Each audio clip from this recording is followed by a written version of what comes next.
Getting the closing documents signed. All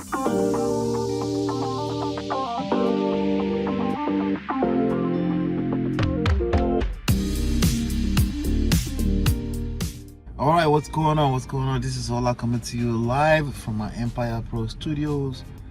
On the road, we're on the road. As I'm talking to you, I came out here for a quick project. I'm in Dallas, Texas.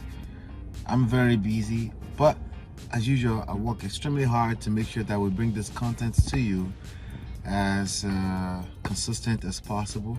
So I had to make sure that, so for the next 9 videos, maybe the last video, you'll see me in the car recording and talking about this stuff. So right now we're talking about getting documents signed. But first of all, please make sure you hit the like button. Make sure you are asking questions.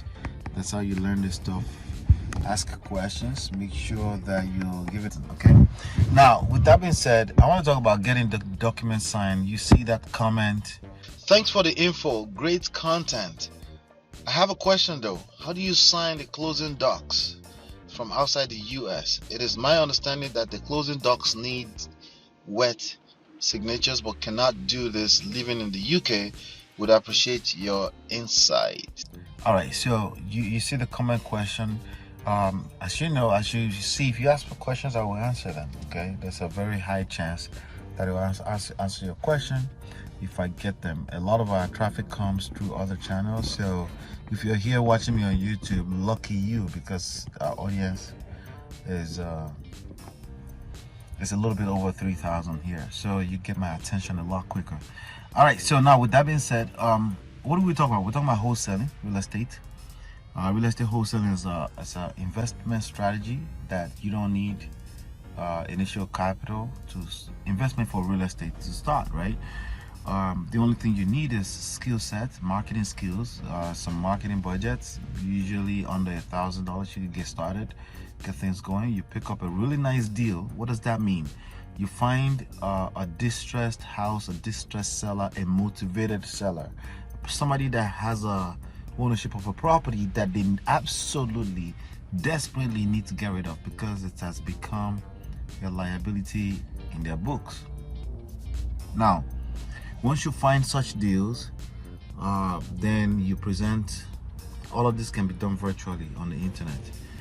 You present a document, purchase contract, and that basically creates an agreement between you and the seller for a predetermined price. You want that price to be 65% of what the house will be worth after repair, adjusted for the estimated cost of repair. If there's a deal for $400,000, it's worth $400,000 after repair. If you can pick that up for $200,000, meaning you lock it up under contract for $200,000, I personally am interested in that. But that's what we teach you how to do that, because what happens, I can pay you $10,000 to take over the contract from you. I can pay you $20,000 to take over the right to exercise the right to purchase the contract from you. It's called an assignment fee. The highest I've made from doing that is $82,000 from one deal. So you can do it. Now, in recent times, something I've been doing for as far back as 2006, there's something called virtual wholesaling, which means you can do all of this remotely. You don't have to be physically present, especially if you have no plans to take title to the property personally, meaning you're just going to assign the right to a contract for a fee, which is what most people that are watching me are interested in, real estate wholesaling, right? So if you're interested in that, right, that's called virtual wholesaling. You can do this from anywhere in the world as long as you have a decent internet connection and a laptop. Okay, why a laptop? Why not a phone?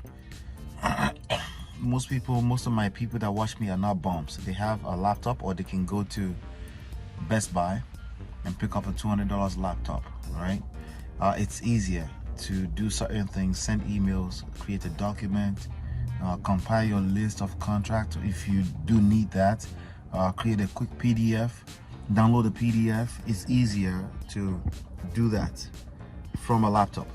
Okay, so that's why I recommend a laptop. So the question is getting the document signed from overseas, from the UK, you live in excuse me, you live in the UK or anywhere where you can practice wholesale, virtual wholesaling, and you wonder, how do we get this document signed? Because you've heard that it has to be wet signatures of some sort, wet ink. That is absolutely false at all levels. Okay, not only is it false, maybe once upon a time it's required. Yes, I get it. There's certain people or certain documents that maybe government agencies say you have to get this signed. They don't want you to copy paste a signature or a picture of a signature into a document. They don't want you to do that. And yeah, there are certain situations like that, but that's completely different from getting documents e-signatured.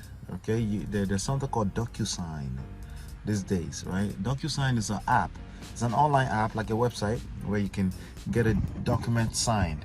So not only is the document signed just because you scribbled on a pad on a phone, but it's also taking note of something called a digital signature identity.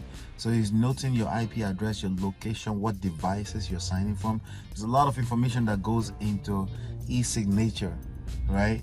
So, and that is a lot more powerful these days than any kind of ink or wet ink signatures. Okay, it cannot be forged because you're basically signing and saying that you're not lying. Okay, you're telling the government agencies and the power that be that you're not lying. Not only that, you're creating a location, the device you're signing from, the internet connect, whatever, you know, IP addresses, things like that are noted when you make this. And here's the good news about all of that: the title agencies, the attorney, the closing agents, right, they all acknowledge that as valid, and that's really all that matters. Okay, they acknowledge the signatures as valid. Okay, so back in the days when there was no DocuSign, we utilized what they call power of attorney. Okay, and that was only necessary when I was taking title to the property, meaning my name is actually going to go on the title before I sell the property, before it goes to somebody else. Right, that was the only time that I really needed to sign anything. If you're not signing the title of a property, your signature is not required. All of that stuff is going to be facilitated by closing agents anyway. So so that's the answer to that question. So no, absolutely not. There's no need or particular requirement or required need for wet ink when you have e-signature, the proper one. When I say e-signature, I am not talking about somebody copy pasting the image picture of someone's signature. That can effectively be deemed fraud or fraudulent. Okay, that's not what I'm talking about. I am talking precisely about e-signature. You can go check out DocuSign.com as an example. There are a few products out there that are legitimate e-signatures. And yes, even if you have to go old school, power of attorney is available for things like that. If you have to take title, if you're not taking title, you're not doing double closing, it's not necessary. You know, you're not required to sign anything. And yes, you know, if you're making significant money, it may require you to sign if you live in the United States, you know, by the way, some kind of document, W-4, something to say that you'll pay the taxes on the income you're making.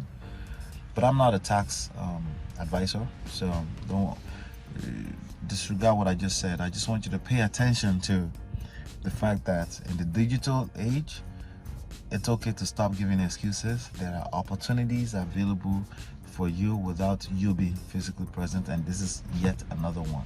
All right, peace.